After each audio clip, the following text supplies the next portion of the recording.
Hey guys, what's up? This is the Den family. Don't get it twisted, messed up, or Or confused. That's right. So, man, this is crazy. Like I know everybody's at home just chilling. Hopefully. Hopefully not literally chilling, but just kind of staying busy through this tough time. Keeping their calm.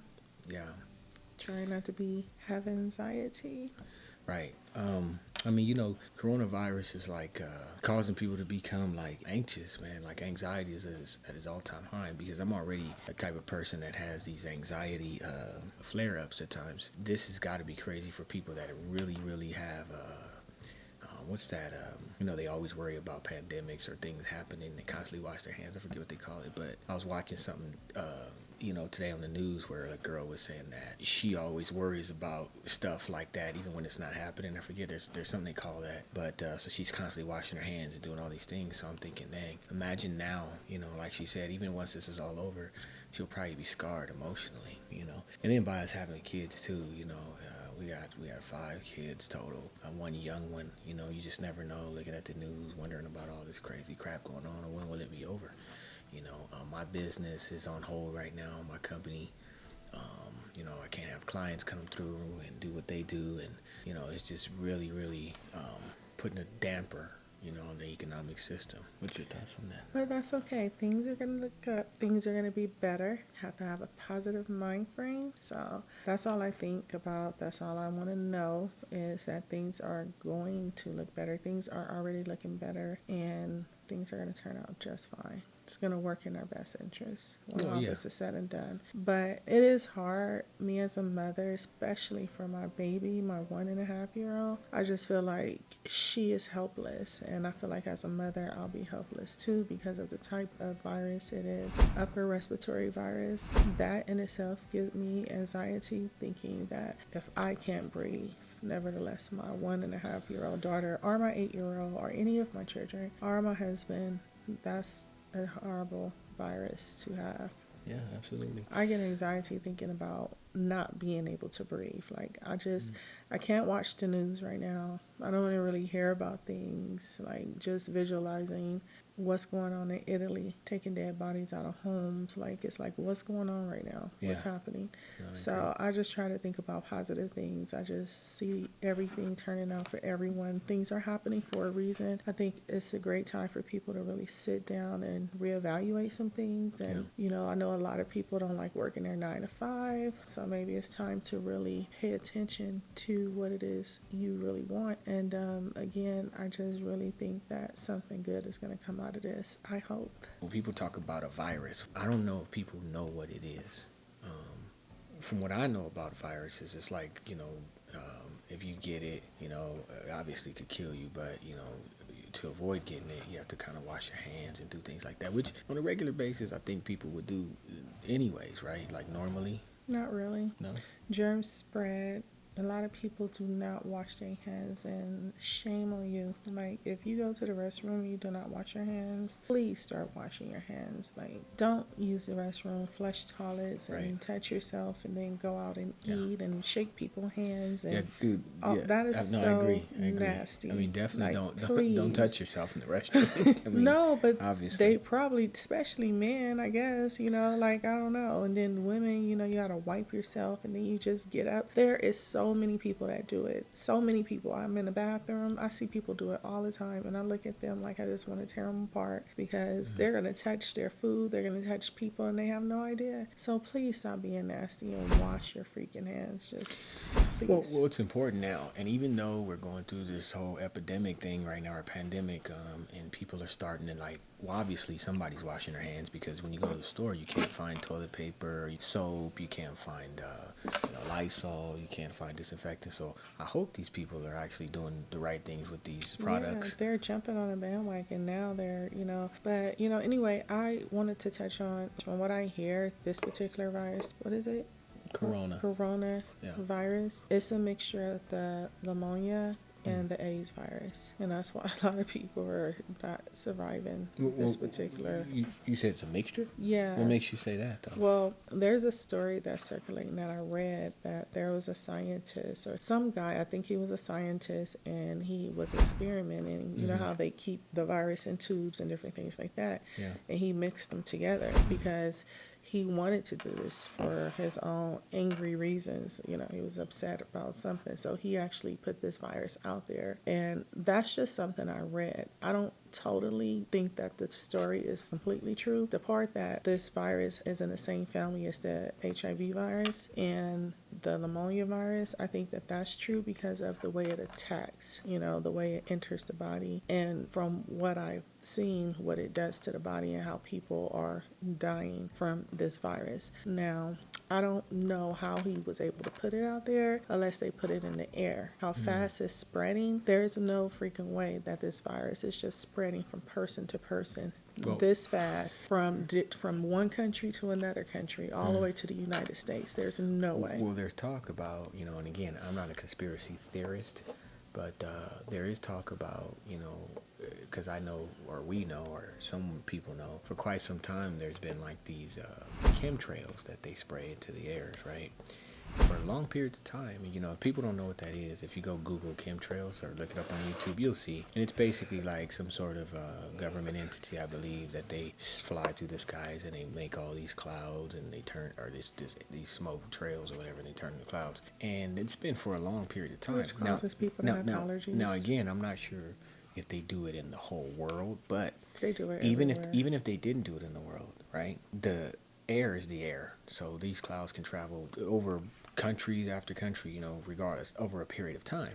So there's talk that saying, you know, some sort of government officials or whatever, we don't know that, had been spraying this, and then over the course of time, it just started really affecting people, which is a sort of like population control, right? So in order to just say, okay, we're going to push the button and get rid of some of these people, right? Now, again, I don't know if that's a true statement or not, but for something to spread that fast, it couldn't be something that just person to person. It'd have to be something that would either be something that's somewhere it connects people universally. And what connects people universally is the air you breathe. So at the end of the day, again, yeah, I could be wrong, but it's just a hunch. Why not?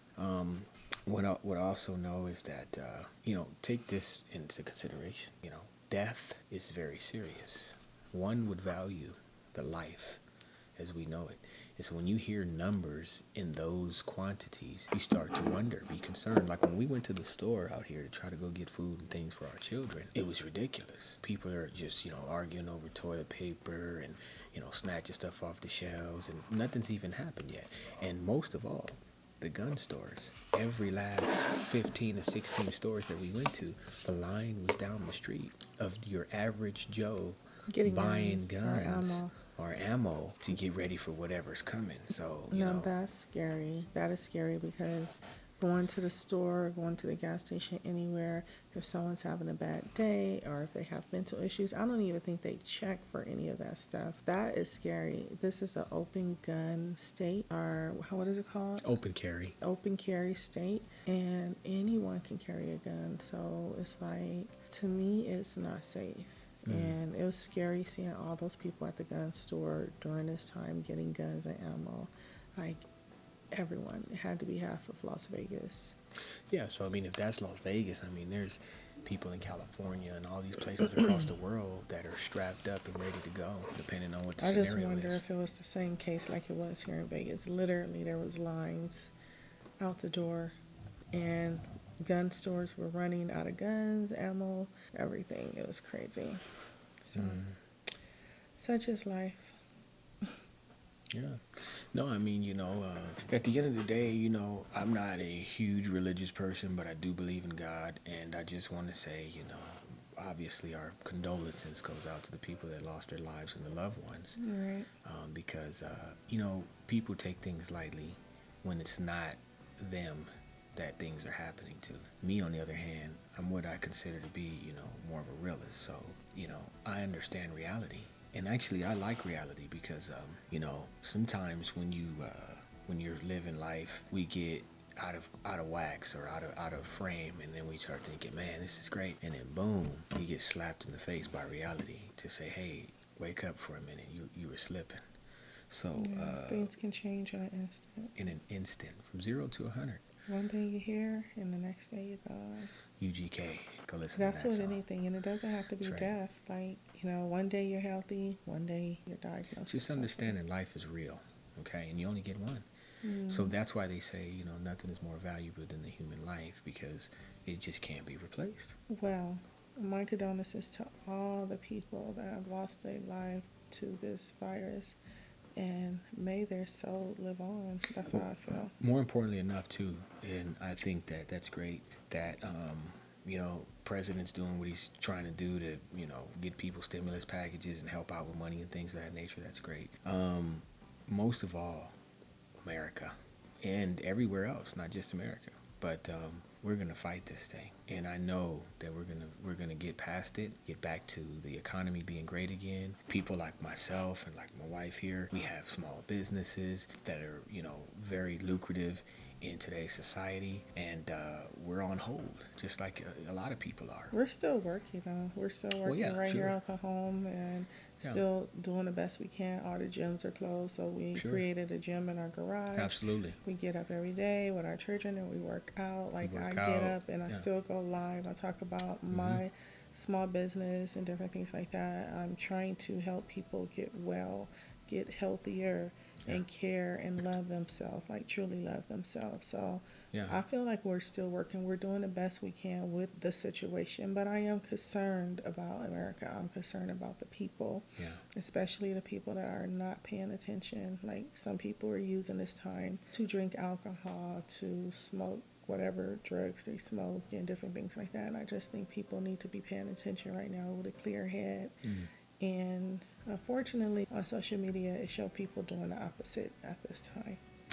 Yeah, people are doing a lot of that, and I could fall victim to that myself. It's easy to start, and I've been in the past where back when the economy kind of dwindled a little bit. I think it was like 2012 or so. Was it 8? Maybe it was, but 2008. I think I was out of work, and I was working construction, and then all the jobs just got lost, and it was a really tough time. But I found ways to stay busy. I found another trade at that time, so it was a lesson learned. So even with now, continue to stay busy, and just like she said, we get up every day, we do something. Usually I train at Nomad Krav Maga Las Vegas. You guys check that out, KravMagaLasVegas.com. And I really appreciate my trainers there, because up until the point where they were like saying, you guys got to separate or whatever, we stayed together. And then at the point he was like, okay, guys, we're going to just do it from home. So he does live videos, at his house, and he still stays consistent and kind of pushes us to remain, strong through this whole time. So I want to just say thanks to the whole team over at Krav Maga, man. You guys are great. Looks like we got an intruder. I know. Oh, hey, Peggy. She just woke up. Like we said, we're still working.